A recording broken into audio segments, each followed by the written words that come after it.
Żagħżugħ mill-Ġorġja spiċċa fl-għalli minħabba mara f'każ Trump li seħħ l-4 fl-ajruport. Iż-żagħżugħ kien ikkundannat 2 ħabs sospiżi għal 4 snin wara li ammetta li daħal f'żona ristritta fl-Ajruport Internazzjonali ta' Malta wara li segwa mara li kien qed jittanta. Ir-raġel ta' 27 sena kien arrestat mill-pulizija l-4 ħabta ta' satejn ta' nofsinhar, meta l-uffiċjali tas-sigurtà raw dieħel wara passiġġier f'żona li hu ma setax jidħol.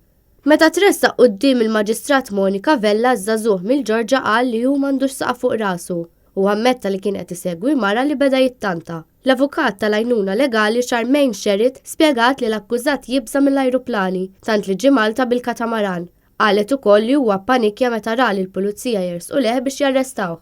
L-Ispettur Silvio Magro qal li l-filmati tas-sigurtà juri li l-akkużat jipprova jitla' fuq u meta twaqqaf gideb x'kien kien mistoqsi x'kien qed jagħmel u saħansitra ma qalx il-verità lill-avukat li qed tassistih.